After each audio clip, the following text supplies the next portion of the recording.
Embark on a journey with us where resilience meets opportunity. This is the Dirt Road to Success. Hi, I'm Skip Colvin with Dirt Road to Success. Welcome back.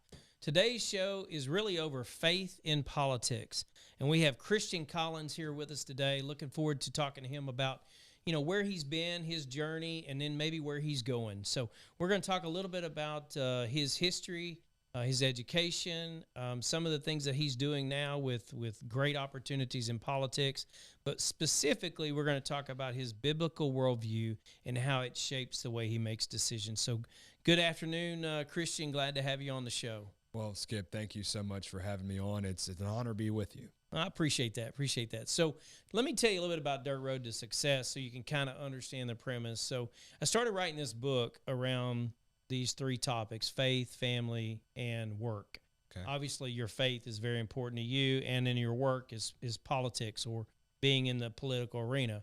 So this really works in two different aspects. But the whole premise of Dirt Road to Success is this journey or this pathway that we go down that are sometimes a lot of struggles or potholes, as you will, that we go through to get to where we're going. Success, Dirt Road to Success. Success is not a destination, it's a journey.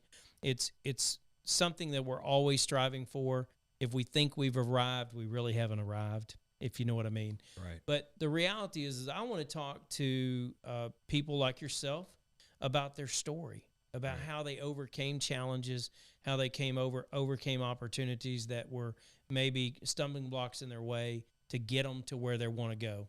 Now, you have a vision, and we're going to talk in a little bit about how we met face-to-face, which I thought was pretty ironic. But you have a vision, and the vision is really shaping and changing or maybe helping the way our youth and other people view politics and the way this country's run. But before we get into that, I want you to talk a little bit about your history, your education, what shapes you as far as a biblical worldview, and then I want to talk about what you're doing now to kind of shape that future. So go ahead. Well, thank you so much for having me on. I grew up in a pastor's home. My dad is an awesome man of God, and I've always looked up to him. So through his encouragement, through the years, that's meant so much. And my family's prayers, it's kept me on the straight and narrow. Growing up, we had 5 kids in the family, so I was the oldest of 5. Oldest of 5, most mature. Well, I think so. Okay, all right. Yeah, and I had to work hard. I had to work really hard. We were a missionary family, and so I worked 2 jobs through high school and college and grad school. I got my undergrad at the University of Texas at Austin. I got my master's at Liberty University, and I got 2 master's degrees. And Liberty just played in was it their first bowl game? Yeah, unfortunately they lost, but it was rough. But man, I was just happy to see them there. They're moving on up, just like Notre Dame is to Catholics, Liberty is becoming that to evangelicals. That's right. It's a great, awesome university. Yep. So glad to hear you went there. Yeah. I got my first degree was in communication. I've used that to teach at Lone Star College for about 10 years. Okay. Second degree is in Christian ministry, and I've through a number of capacities, I feel like I've enjoyed that degree, so it's been great. So now you mentioned your dad was a missionary. Was your dad international missionary or domestic missionary? Well, they were missionaries to Norway and Iceland. Really? Yeah. I mean, do you remember that? Was that before you? I mean, did you live over there at any given time? So we lived there for 2 different stints. Okay. And so about 5 years. And I did get to be over there for some time. And it was a great learning experience. Norway is a beautiful country. I did not know that. That's fascinating. Tell me about Norway. Well, Norway is a country that, if you like, how beautiful Arkansas can be, right? Right. Well, Norway has amazing, beautiful mountains. It's so beautiful. The water, pristine. The food is just delicious. Yeah. People there are just very awesome that I've gotten to come into contact with. I went and visited again last year. So okay. Yeah. So do you go back very often? I hadn't been back in over 20 years, but I went back last year, and it was a great experience. That's great. My mom is Norwegian, and so Norwegian Icelandic, and my parents were missionaries there, and so Iceland also. Yeah. So my grandmother is Norwegian, and my grandfather was my grandmother was Icelandic, my grandfather was Norwegian, and Okay. so I got to go to Norway and and see his side of the family and learn all about their history, which was really neat. But I digress. But No, that's fascinating. I mean, I'm just kind of learning about my family history. So you talking about that just kind of gets me kind of excited that, you understand. You got to meet your grandfather. You got to hear the history of where his family came from. So oh yeah, that's pretty powerful. well, I grew up playing football, American football. I played in high school, and there they play soccer. They call it football as well. Sure. And I got to go to my grandfather's hometown, and I got to see the soccer team play there, and the song the town song that they all sung together, and how fired up these people were just to go see the soccer team. It's pretty interesting. So it's kind of like Texas football, yeah. but soccer. Oh yeah, So they get into it. Yeah. Patriotism and honor and all this stuff. Like you go to the high schools here in Texas, and it's like a college stadium for most states. Yeah, the town was called Fredrikstad, and so people there are more fired up about Fredrikstad than they are about Norway. That's good. It's interesting. So it was so cool to learn. So missionary kid, preacher kid. They pastored church here in Texas. Okay, number 5 or number 1 of 5. Right. Okay, so probably had to take care of some siblings. You worked 2 jobs through high school. Welcome to that club too. And then you worked 2 jobs through college. Welcome to that club too. So I'm happy that, which tells me a lot about who you are. Right. Okay. And I'm saying this unscripted. Okay. Right. So I mean, just so everybody knows that's listening, it's totally unscripted. I got a great deal of respect for people who work their way through school. Okay. And for you kids listening, mom and dad do not owe you an education outside of high school. Okay. You graduate, you want to go to college, find a way to make it happen. Parents, if you can afford to do it, great, but it's not mandatory. Right. Because I worked my way through school, you worked your way through school. And so I'm super, super excited to hear more about that. Well, everything that this podcast is about, Dirt Road to Success, obviously, it entails a lot of hard work. Mm-hmm. And so that's the way I was. I was always a scrapper and resourceful. And, in getting off that note and talking about my faith, though, for a time, even though I grew up in a pastor's home, I found myself when I went off to college agnostic, as well as thinking that I would vote Democrat for Barack Obama. I did not vote Democrat for Barack Obama. My dad turned me on to the great Rush Limbaugh, and he's the reason why I'm a conservative today. So, oh my gosh, yes, I love it. I didn't know we were going there, but I'm happy about that. It helped me so much. It got me on the right path, and so here I was in college, and I was a conservative now, my junior year of college, but I still did not. I was not following God, but I was kind of like too bad for the good kids and too good for the bad kids. Yeah, thinking that I was agnostic, and so you really didn't fit in. Well, not totally. Yeah. And I read Lee Strobel's book, A Case for Christ, and that helped loosen me up from the apologetic side. But it was also an experience that I had at church, worshiping, that helped me realize, it was a heart thing, more than it was a head thing. And it, and in that moment, I decided in my heart that I would follow Jesus. And that was a turning point for me. Now you're a junior in college. Well, it was between my junior and senior year of school. So I was around 21, 22 years old. Yeah.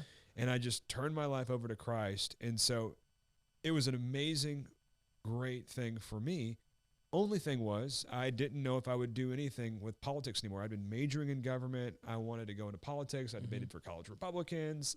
And then I thought, well, I was so heavenly minded almost, I was no earthly good. So I thought, I don't want to do anything with politics. I want to go into ministry like my father. And it was at that time my dad encouraged me, and he said, you've been giving yourself to this politics for so long, just continue down the path you're going on. And because I was thinking I was going to go to seminary, and he said, if you want to go to seminary later, you can, but there's a lot of ways to be a minister and to serve Christ. And so vocationally, I didn't end up becoming a pastor. I continued down the path that I was going on, and eventually I wound up working with Senator Cruz and traveling with his father, Reverend Rafael Cruz. And Rafael Cruz, we spent hundreds of hours together traveling, and he would speak at churches, he would speak at political groups. And it was Ted Cruz's father that really helped me connect my faith in politics. He helped me see that, politics can be a ministry. I'm really glad you said that. One of our other guests, Dr. Dave Anderson, which you know as well, and we talked about our callings. Yeah. And I think we all have been given specific gifts from God, and once we find what those are, and we talked about it a little bit, but once we find what those are, it doesn't feel like a job. Right. You don't have to. You do it because you love it. Right. And the whole premise of this show is really talking about faith in politics. Right. And which is really kind of what we're talking about. And you're right. Pastor Cruz, you got a chance to be mentored, and he invested in you, I'm sure. But the idea was you can be a believer, you can follow Christ, you can be in ministry and still be in politics, because it's service. Right. It's service to others. Right. That's the whole idea of politics to begin with, is it's service. Yeah. What I feel like, and we can get into this in a whole other show, or we can get into it now, but what I feel like is we have too many politicians that are no longer about service. They're all about self. And we lose that connection. And so what's important for our audience to hear is your passion about your biblical worldview, but also your passion to serve constituents. And so when you say that, this light bulb goes off that, yeah, you learned from Pastor Cruz, Ted Cruz's dad, that, yeah, you can be in ministry and you can be in politics, and they can be one and the same, because our ministry is where we are. Right. I mean, one of the things that Dave Anderson said earlier is the Great Commission is not stay in these four walls behind a desk or behind a TV, but to go. Yeah. Well, you can't go if you stay in one spot. Right. So you as a politician, and impacting all the people that you have come in contact with, that is part of your ministry. You serve and you show them, yes, I can be a politician, I can serve my constituents, and I can still put God first. Amen. I mean, that I don't know. I mean, that should be your slogan next time you run, right? But anyway, go ahead. So he taught you how to be in politics, but also be in the ministry. Well, and he taught me how to view politics as a ministry, Mm-hmm. Because if we do it in that way, I mean, in banking and business, anyone who views their work as a ministry, if you're going to do it for that purpose, to honor God and to serve others through that, you're going to be able to make a much bigger difference. You'll find purpose in your work that's beyond just making a paycheck. That's beyond just the day-to-day grind of whatever it is you're doing, the tasks or whatever. But if you do everything that you do under the Lord and for the purpose of serving Him, you'll be so much more fulfilled. And that's the nature of being a Christian, in every sphere of society, Mm-hmm. whether it be in entertainment, business, medicine, law enforcement, our veterans, whatever. If we are to be salt and light in every arena. And in one of the groups, I don't often tell this, but one of the groups that helped me see it that way as well, that I think about it, is Summit Worldview Ministries. I went through Summit and later worked there for a summer. And this ministry in Colorado was, very... It's called Summit Worldview Ministries. Okay. You go there for 2 weeks, you climb Pikes Peak, you eat good food. Okay. You meet a bunch of other people from around the country. It's near near Focus on the Family. We got to visit Focus on the Family. Right up north, not by the Black Forest. Yeah. Yeah, and at the time, David Noble was leading it. Now there's another guy. But anyway, every area of society, we need Christians, and not just in vocational ministry, but in every area of society, we need Christians being salt and light. And that is my worldview, and how I approach, everything that I do. And I seek to honor God and all of it. And doing work in that way brings me so much more fulfillment. So yeah. My wife and I did a study of Henry Blackaby experiencing God. Yeah. And one of the things obviously there's a lot of great stuff in that study, and I'm not plugging it. I'm just saying that was a great study. But one of the things he said is find where God is working and go get involved. Yeah. Go there. Don't sit back and say, man, I want to serve in ministry. I want to serve in ministry from my lazy boy. No, you serve in ministry where the action is. And it sounds like that's what you did. You said, hey, you went to this summer event in Colorado, and this light bulb goes off and says, look, I want to serve in ministry, but I got to go get involved. Yeah. And I liken it to this, and I tease a lot. I love the game of football. Yeah. Okay, absolutely love the game of football. And I will tell you, I was guard and tackle on our team. I guarded the water and tackled anybody got close to it. I was not very good. Okay, I had no talent. I mean, I could run like the wind, but I had no talent. So I didn't ever get a chance to play football. I mean, unless it was special teams, third string and fourth string practice. Right. You know what I mean? It was, right. But so I always loved watching the game of football, right? Right. But what we're talking about is getting off the bench and getting in the game. Right. And regardless of what role you play on the football field or whatever field you're playing, get in the game. Yeah.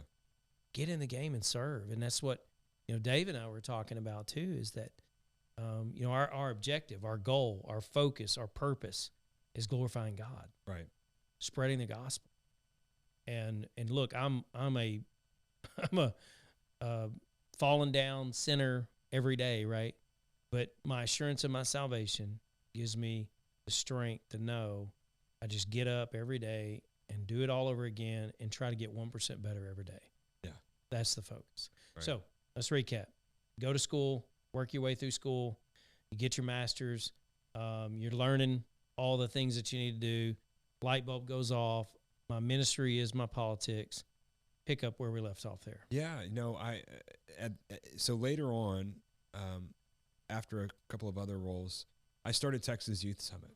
Texas Youth Summit. Uh-huh. Okay. And I had been doing college ministry at Lone Star College while I was working full-time in politics. But I was teaching at the college. That was my education hat. Then I was doing an extracurricular. I started a campus college ministry, kind of like Campus Crusade for Christ. We called it something else. Yeah. But that was my ministry hat. And then I was, working full-time in politics. So there were three separate things. Yeah. Yeah, a little busy. Yeah. Yeah, there were three separate things.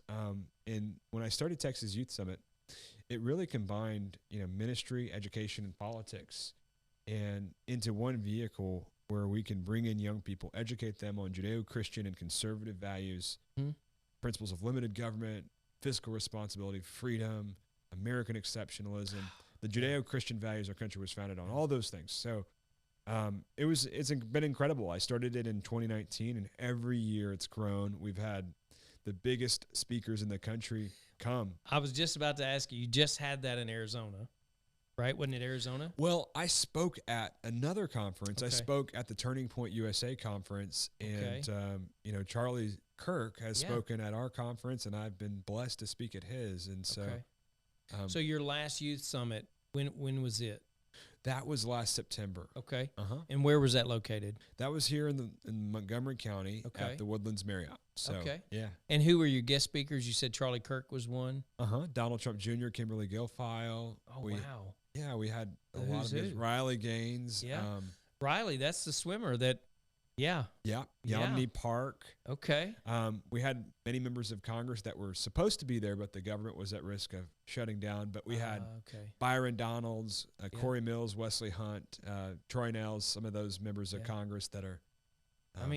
That's America First leaders. Yeah. That's the who's who. Yeah, they were supposed to be there, but because of how many attended a youth summit like that? What does that look like? Yeah, we've averaged 1,500 to 2,000 every time, for the last, and that's just from Texas.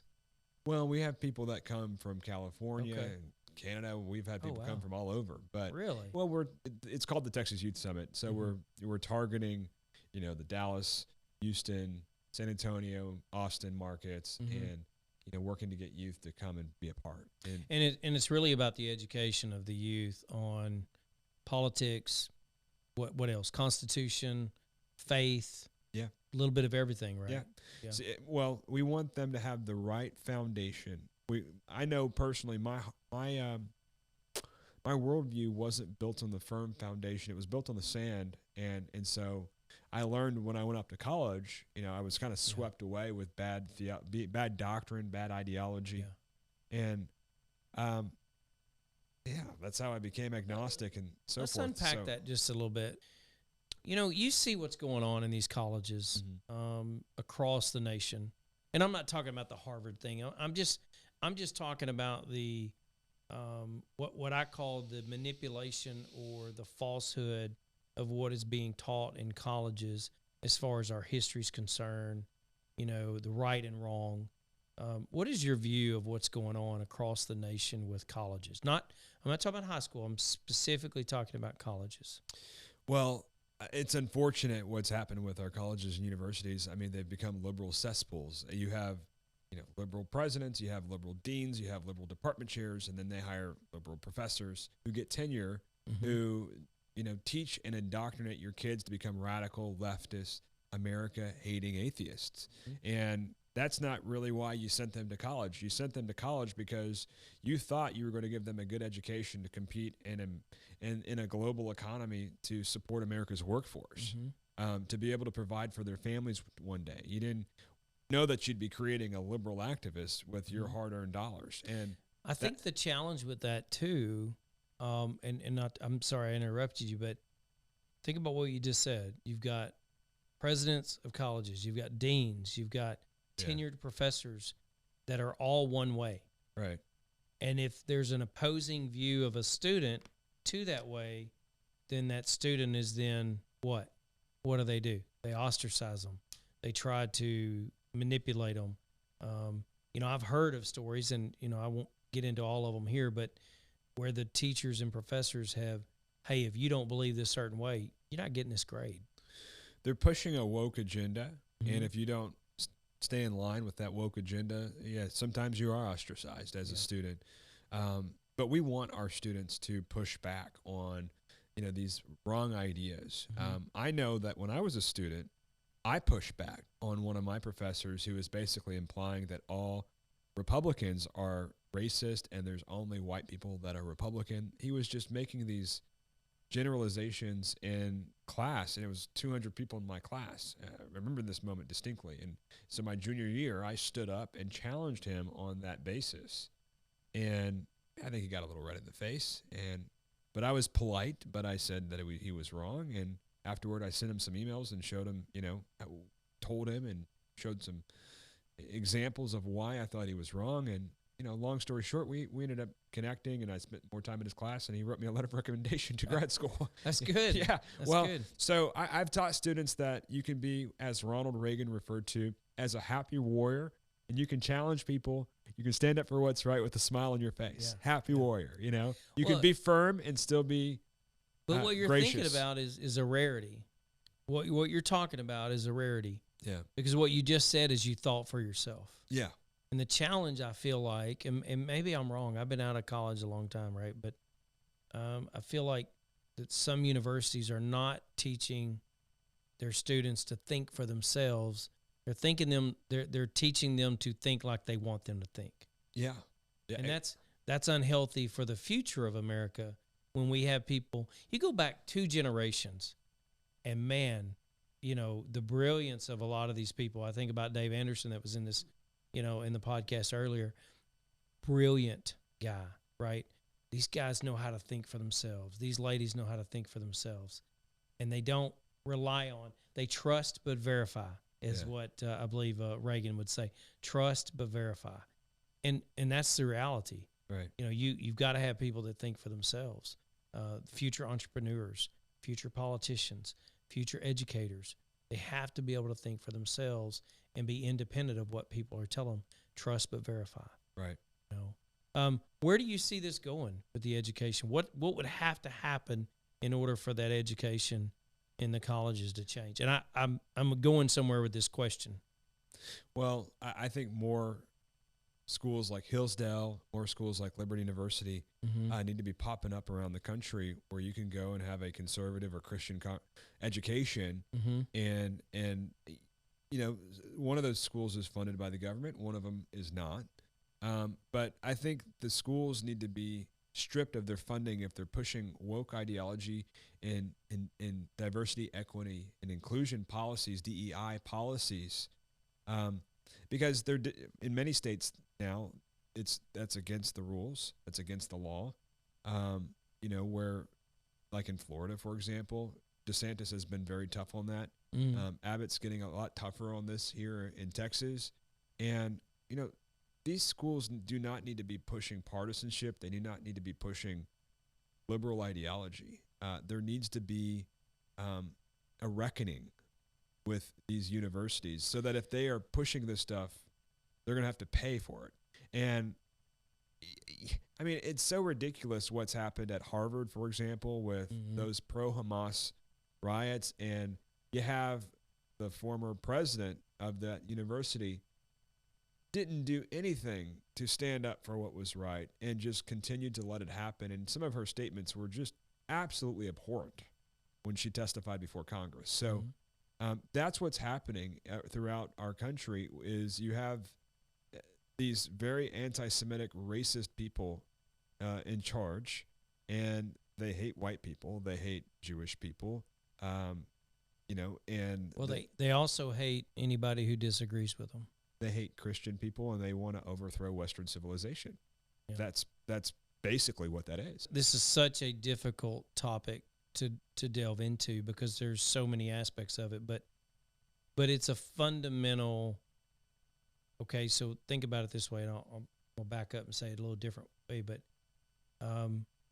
it's okay for them to do what they want to do and infringe upon our rights. But when we try to exercise our rights, then that's when they scream, we're the racist. And I'm saying we as being people who do not agree with them. And that's the difficult position because it's 1 to 3% of the people in America are driving the narrative for America. Yeah. And I believe that we have people, and I'm not talking about right or left. I'm not talking about libertarian. I'm talking about people who believe in the rights and freedoms of all people. Right. And yet some people's freedoms are being infringed upon because of the way other people's are acting, and that's okay with them. But if you try to infringe upon their rights, then they scream to the heavens. Right. And it goes back to the Hamas protest, the support of Hamas killing innocent people in Israel. Nowhere in this world should we support that. Yeah.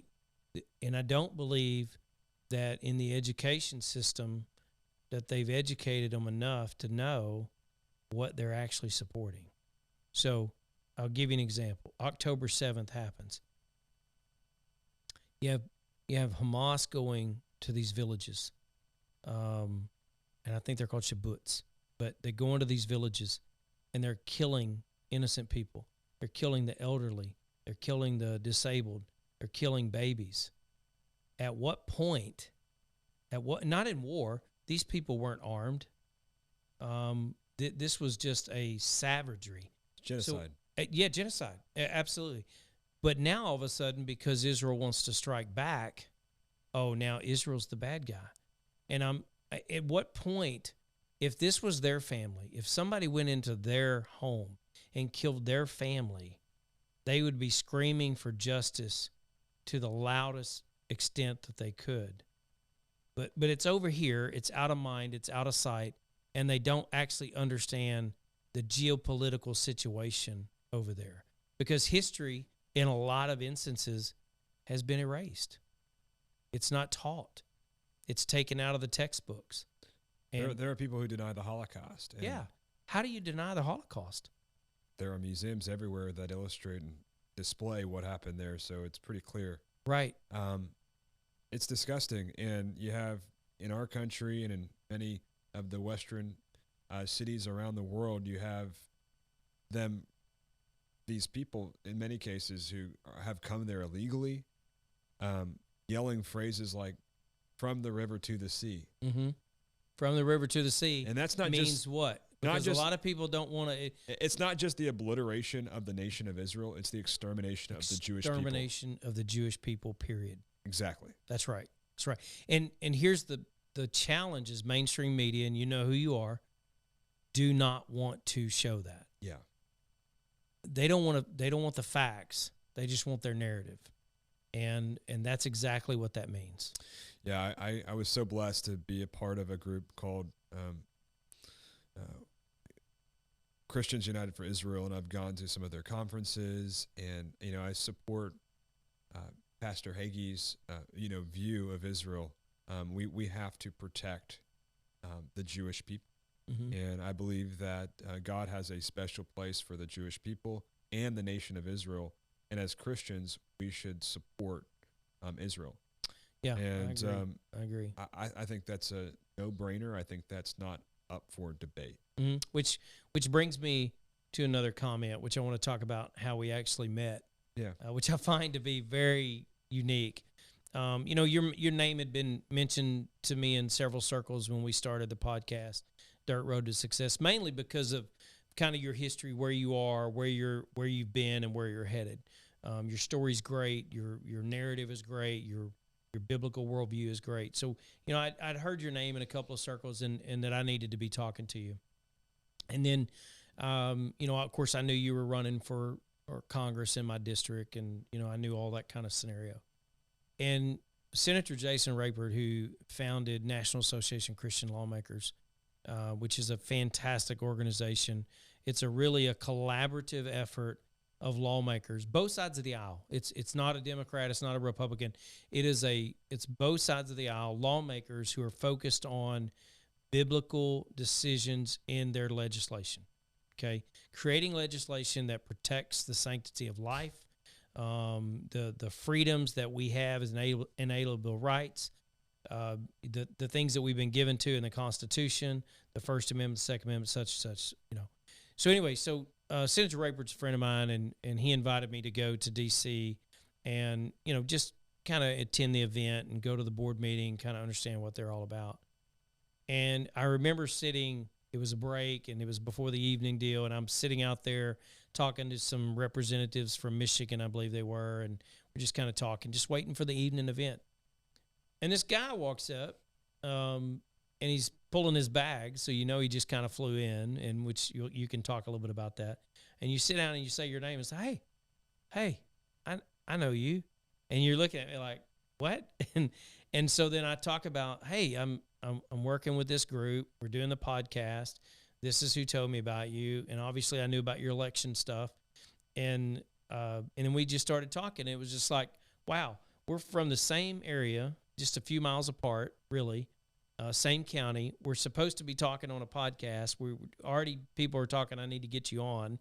And then here we are. We're meeting in Washington, D.C., never met each other, and we're about 10 feet apart. It's crazy. And I do believe in divine appointments, Absolutely. God has a plan, and if you're following his will to the best of your ability, and he can put people in your life, in any way. And that was really neat that, even though we both lived in Montgomery County, we met each other in D.C. Yeah. And that organization. In the same little break area where the coffee shop was. Yeah. Which, look, that whole museum, you could have been anywhere. Right.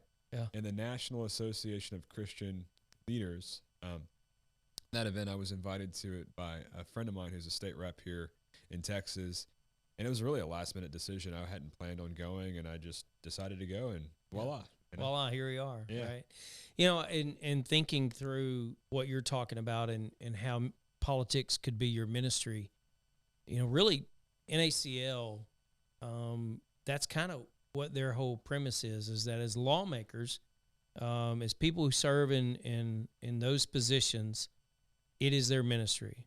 And, one of the initiatives that they had on the agenda for the board meeting, was talking about, sanctity of life. Yeah.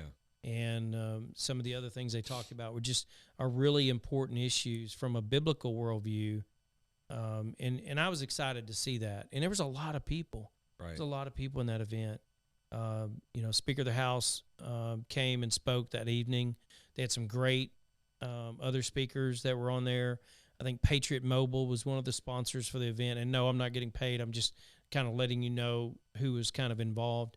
But what was very interesting is just the attitude of all the people. Now, I saw, because I now follow you on Instagram, Mr. Christian Collins. I saw you jump over there and get your picture made with the speaker. I was on the way, and they said, "Oh, no more photos." And I'm like, "Oh, man, I can't get my picture made with him." Well, the most important thing wasn't getting the picture; it was actually making the connection and getting a phone number. You know. Yeah. Oh, there you go. So there you go. So whenever I connect with people, I'm actually just the opposite. You know, my goal is never to just get a picture. It's to make a connection. And, yeah. That's good. And I like him a lot, and I've been praying for him, and he's done such a great job, and it was really neat to how he just got into office in the first place. I mean, It was kind of a terrible process for a lot of people, but he got there eventually, and they picked the right guy, and it was just awesome that God sets up and tears down kings. So really, I just wanted to congratulate him and thank him. Well, there's two things that you said there that I think is important. One, that you're praying for him. Yeah. And we as a nation need to pray for our speaker. But we as a nation need to pray for all of our government officials. Pray that God instills in them the wisdom to make the right choices. Yeah. We do see wrong choices being made according to our biblical worldview. But at the same time, we need to pray for all of them. Right. And that's what God calls us to do, and that's what his word says, and so we should. But more importantly, he does have some difficult decisions ahead of him. His path was unorthodox, right, to get to where he got. And you go back to divine appointments. I believe that was a divine appointment. Yeah. And I don't get into all the other nuances that happen, and I don't pretend to understand, nor will we ever really know everything that went on.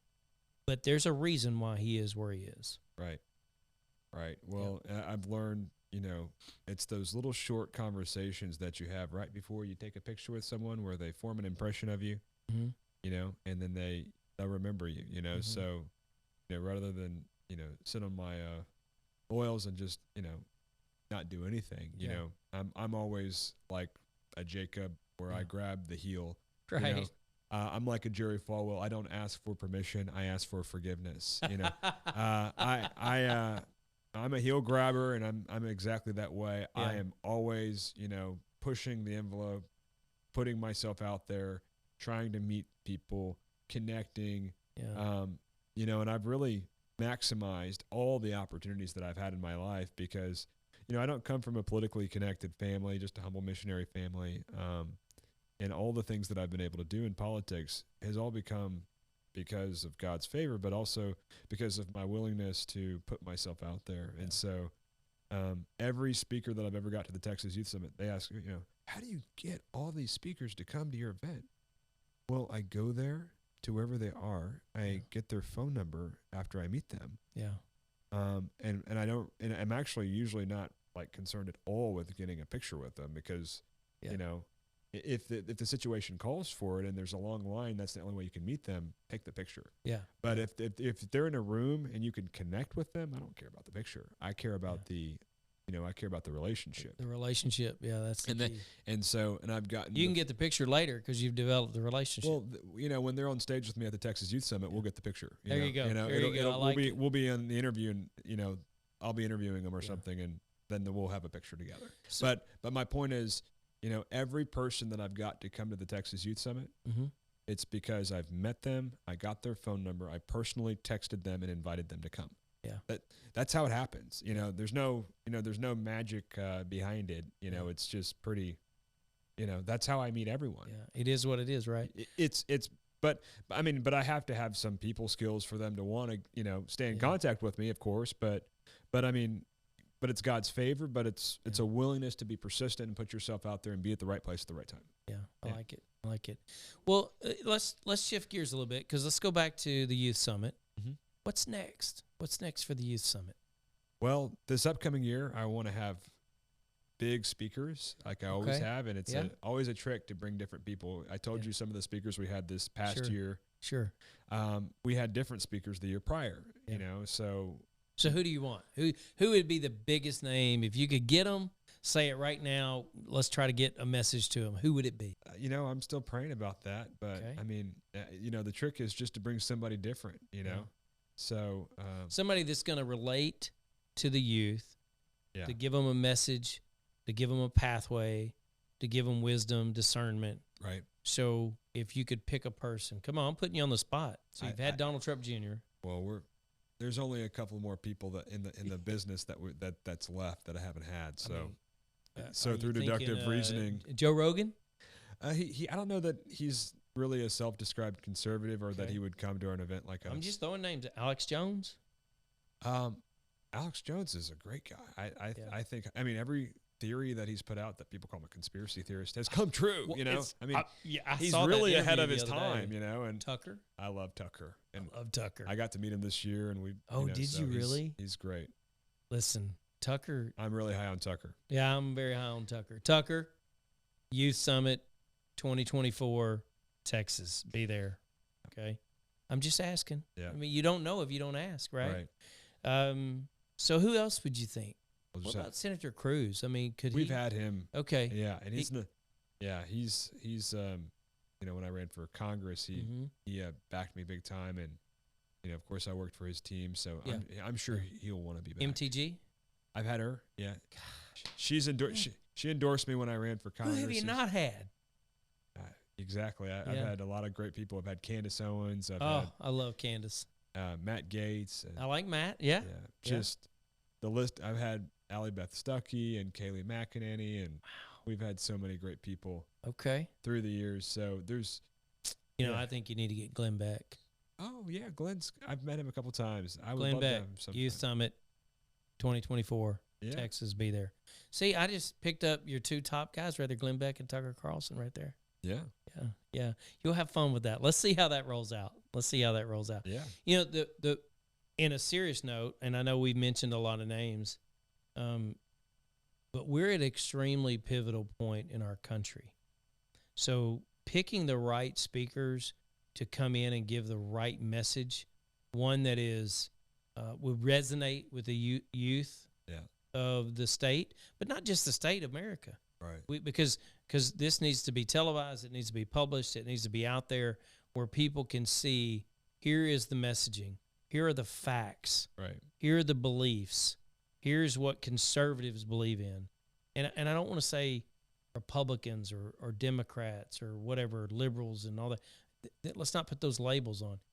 Conservative, fiduciary conservative individuals who believe that we should, as the government, not be in $34 trillion in debt, Yeah. not able to make our interest payments, 11+% is our interest coverage. I mean, you the list could go on, but from a fiscally conservative standpoint, how does the country need to run? Now, it's real easy. You mirror that onto your own family. You make X, you don't spend X plus. Okay? If you live in a way that does not extend yourself beyond your means. Right. And right now, that's what the country's doing. Right. I mean, you can't run a 34 trillion in debt. It's with a 1.8 trillion in deficit. asinine. I mean, I don't even understand. We can't keep going back to the till. So one of the things at NACL that we talked about was what's coming up on the ballot this year in Texas. You remember that conversation? I think so. Yeah. About the gold repository. Do you remember that discussion? I don't know if I was there for that. Okay, so that may have been in the board meeting. So I'm going to save that for another. I'll bring someone else on for that one. Yeah. But it's a pretty good story. But so we talked about your college. We talked about the Youth Summit. Tell me about Turning Point in Arizona. What was that like, being on stage and talking to all those folks and running around with that group of people at Turning Point? Well, Turning Point, they do a great job, and I like Charlie Kirk a lot. I think he's been used by God in a tremendous way, And he's extremely smart. Yeah, he's smart, and it was just an honor to speak there. I really enjoyed it, and it was the arena there was was very big, and Been to Phoenix. It was Yeah. Phoenix, right? Yep. yeah, the arena was big, and just lots of good people there from around the country, and Mm-hmm. great event, and just met a lot of good people that I got to see a lot of people I hadn't seen in a while, and it was Yeah. just tremendous. I think it was great.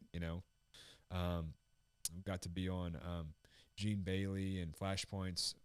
Really? Was on Real America Voice show, and Okay. got to connect with some good people there. So Yeah. I had a great time. And Dinesh was there, right?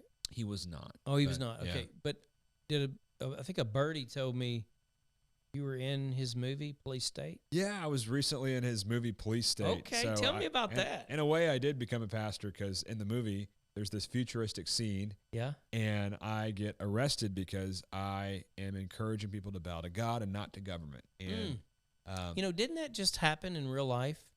Wasn't it a pastor that just got arrested for preaching the gospel on the side of the street? that's crazy. I wouldn't be surprised. Yeah. It's Well, there are people in Canada and other places who, didn't want to bow to the woke agenda. yeah. And, they did get thrown in jail.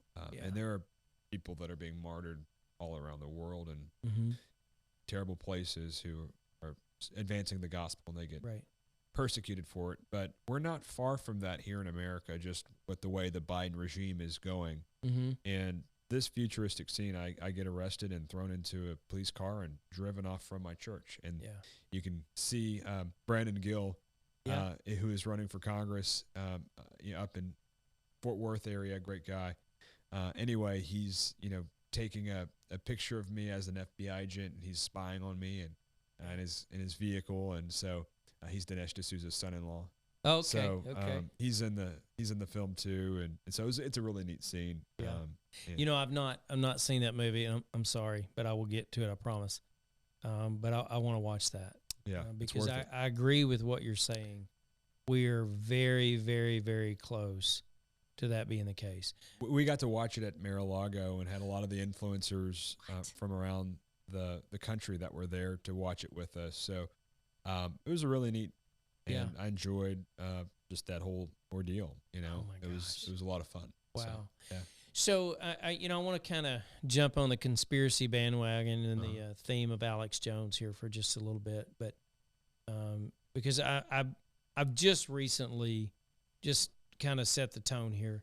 I've just recently gotten into podcast, Okay. and probably in the last 4 to 6 months, and it was really geared around me trying to finish this book, Christian, that I'm working on, Dirt Road to Success. And I thought, I need to do a podcast. There's so many people like you and Dave and the other guests that I've had on that have so much to add and so much value to give to the listener on where their life is and where it's come from and all the challenges and stuff. And one of these days I'll get crazy enough to tell my story. But, right now mine is way back burner. I'm so excited to hear from my guests. But I've seen some great books that extract interesting people's stories. So whoever it is you want to meet, maybe you go put yourself out there and ask to interview them this way, or you could just interview them so that you can write down their story in a book, and in that way you have it written down and you can sell it later, right? See, I feel like you're interviewing me now. That's good. I mean, Yeah. I need that confidence to do that because that's what you do, and I need to learn that from you. Because it's not something I really do. I mean, I'm kind of new at this whole thing. Usually, anybody that you want to meet is only 2 or 3, maybe 4 or 5. Sometimes it's that much, but sometimes it's fewer contacts away. Yeah. One of my friends is connected to Joe Rogan. I mean, Okay. I don't have any reason to meet him, but I think Yeah. very highly of him. But my point being, anybody that you want to meet, that you like, that you admire, there might be people that would be flattered, to have, you think so highly of them to want to interview them. Well, everybody has a story, right? And, Yeah. and I was kind of going off of, where we were kind of going with this thing on this conspiracy theory. Alex Jones has got this great story, Yeah. right? But let's talk about a couple of conspiracy theories, okay? Obviously, the conspiracy theory is the grid's going down this year. So what does that look like? Just give it. We're just talking, right? We're just talking. Obviously, this administration doesn't want to see a 2024 election with Trump and Biden. Okay, can't see that being the case. But one of the conspiracy theories is, who do you think is going to be on the ballot? I think Trump's going to be on the other ballot. I don't think Biden's going to be on the Democratic ticket. I do not. Okay. Yeah. Who do you think is going to be in his stead? Newsom's name keeps coming up. Michelle Obama's not going to be it. I heard from Tucker Carlson, on his show the other day. He said he thinks that the globalists are pushing Nikki Haley. That's to be a Democrat on the Democratic ticket. She is the Democrat choice. Yeah. Well, you the war you machine. take her mask off, and every company that you can imagine is supporting her. Yeah. So she's backed by the war machine. She's backed by the military industrial complex. They say. That's his kind of theory. That she is the Democrat choice in a way, and the Democrats. Well, they just came out today, and Obama's former not press secretary, but somebody just endorsed Nikki and said, "Hey, all the Democrats go vote for Nikki Haley." Yeah, saw it on Twitter. Wow. Yeah. There's so much craziness going on. So there's a school of thought that if the system goes down, if the grid goes down, you have enough chaos to forego the election. In your history, your background, I'm not baiting you. I'm just sure. I just want your opinion. It's hard to talk to people about subjects like this because they think you've lost your mind, right? But look, 10 years ago, if you would have said we're going to go through a time when, and sorry to some of these states but I believe the 2020 election was different than what it showed. Yeah. On top of that, we went through a crazy pandemic. Yeah. Okay. On top of that, we've seen crazy inflation. We've seen spending go out of control. We've seen a war in Ukraine. We've seen a war in Israel. We've seen a war at our southern border. 10 years ago, if you'd have told me, hey, we're going to have somewhere between 4 and 6 million people coming across our southern border illegally every single year, I would have laughed at you. I would have said, no, there's no way. So let's throw everything that's logical out the window. Let's throw everything out the window that you don't think could ever happen, and let's think about what could happen. Grid goes down. What does that do to society? Within 72 hours, you're going to have mass chaos. You're going to have people losing their stuff, and I'm saying that in a nice way, it's going to get wild. Food, no water. Grocery stores, right? They're not open. There's no power. No food, no water, because the system's down. So your water system, your municipalities don't work. Electricity's not working, obviously. Probably gas is not working. Okay. So what does work? Starlink on a battery? 'Cause that's about it. Does DirecTV work? You don't have power. You don't have a generator. You don't have power. What happens to society if 72 hours were without power? Go. What do you think? That would be chaos, and it would be awful. In your speculation, based on what you've been listening to with Alex Jones, I hadn't heard that theory, but you think that that's going to happen this year? I'm just saying in general, the conspiracy theories. Yeah. You think that's going to happen this year? I think it'll happen before the election. Wow. Yeah. Well, there's a lot of people out there that store food, that have water and have a bunker. I don't have a bunker. I don't have a bunker. Store up their guns. Yeah. And they're ready for something like this. They're growing their own food in some cases. I do love growing my own food. Vegetables, things like that. Yeah. And so they're preparing for this moment, and they're going to be in good shape when things happen. But for a lot of other people, they'll be in very bad shape. They're not going to be prepared. Think from an election standpoint. Can you hold an election if you have total mass chaos? Yeah. Well, I don't know what that would look like, just for the grid to shut off. But I do think that if America is further entangled in many wars, if China invades Taiwan. Mm-hmm. You have Hezbollah and Iran invading Israel. You have Russia, And you got in Iran Ukraine. just sent that new ship to the Red Sea. So there's on many fronts. Yeah, a lot of conflict. We're stretched very thin, and it's not unthinkable to think that America could be embroiled in a nuclear war at some point. And God forbid that would happen. I don't want that to happen, of course. Yeah. Nobody does. But just the way that some of the D.C. politicians and the warmongers are pushing us to, poke the bear with Putin, the way that they're, just poking their chest out at him. And I think the goal is to find some sort of peaceful solution between Ukraine and Russia. But for some of these D.C. politicians, even Republicans, their goal is to overthrow Vladimir Putin. And that's their goal. And he has nuclear weapons. And if you push him into a corner, he may feel like he's forced to use them. Regime change there through the CIA should not work. It's stupid.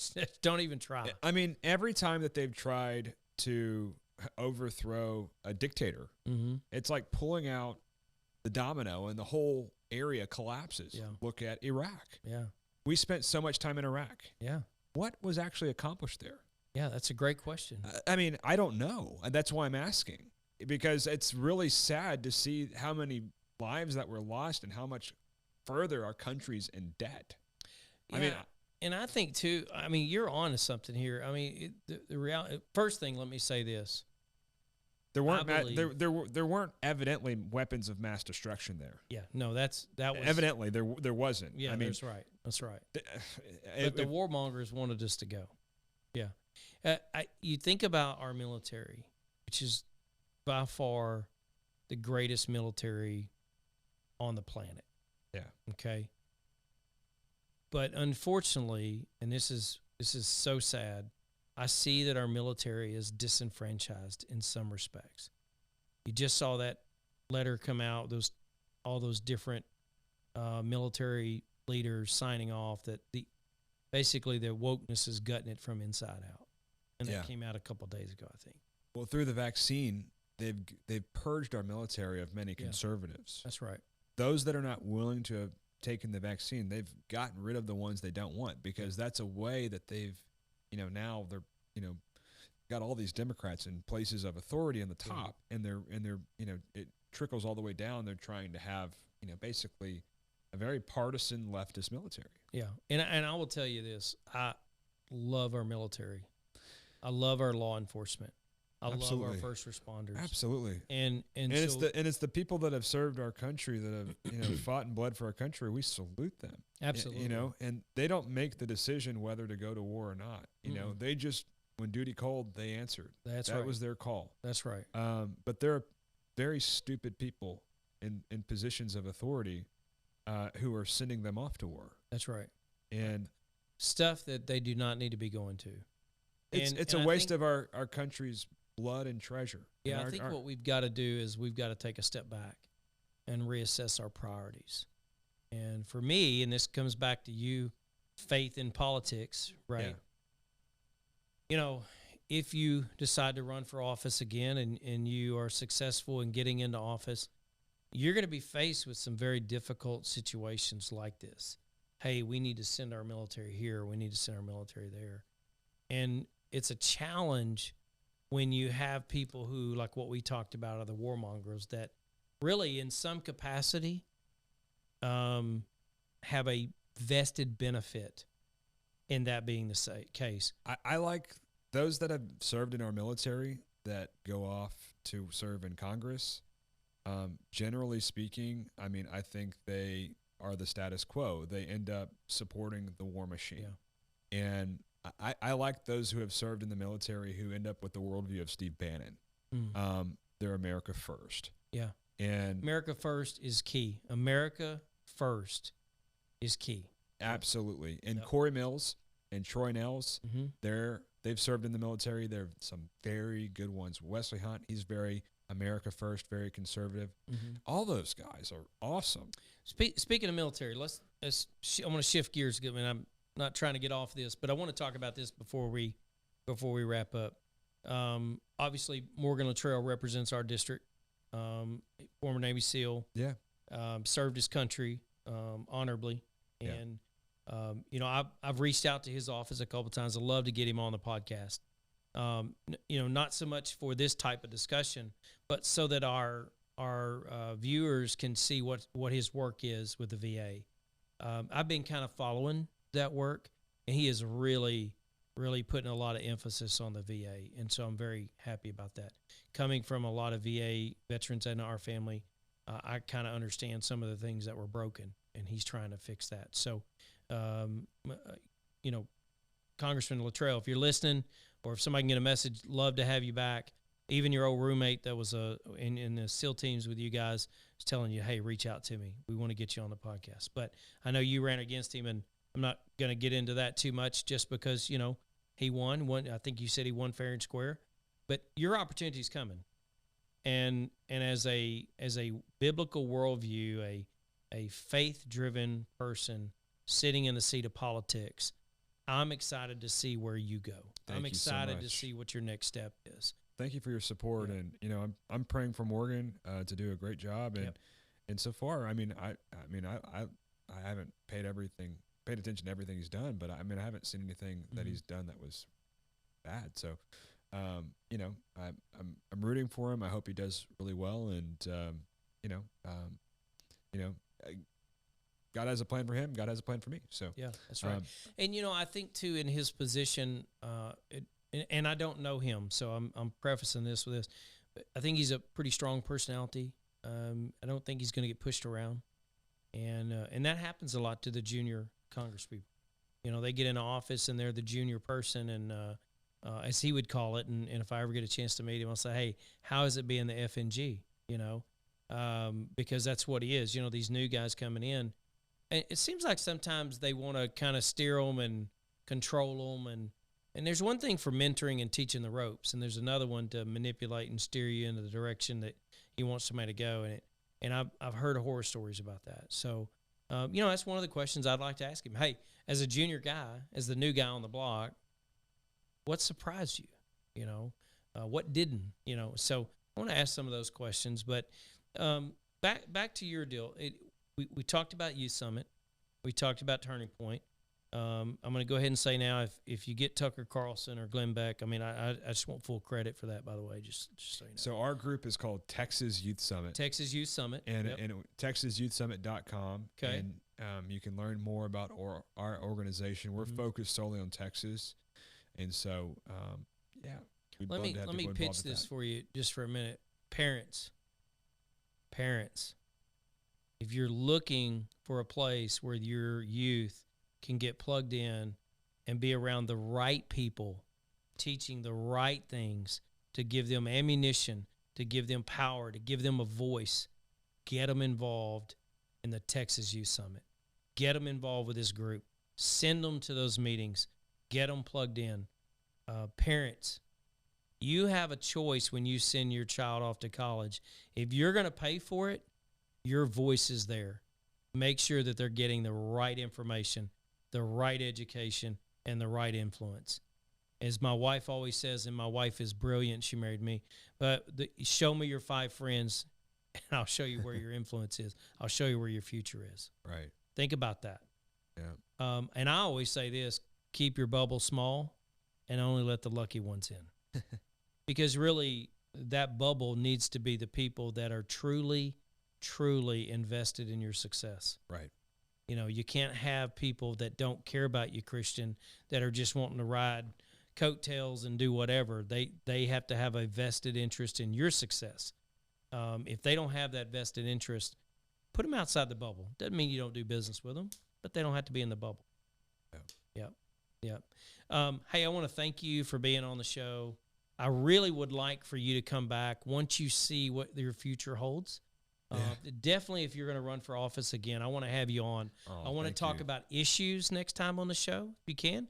I'd love to have you back. Thank you. I want to talk about your top 5 issues, your top 5 beliefs, things that you say are the foundations of what you would run for on office. Because I think the people need to know. Yeah. And no matter what office or what service you're going to be in, your ministry, so to speak, whatever that's going to be, I want to be able to help you get where you're going. So thank you for being on the show. Thank you for what you've done for our community, for our state, and for the nation, between Texas Youth Summit and Turning Point and all the other venues and avenues that you've had to share your voice. You always have a voice here. I look forward to talking to you in the future. It's been an honor. Thank you so much, Skip, for having me on, and look forward to staying connected and doing more together in the future. Sounds great. Hey, click that like button. Click that subscribe button. We got a lot more stuff like this coming. Look forward to seeing you again. For now, we're out.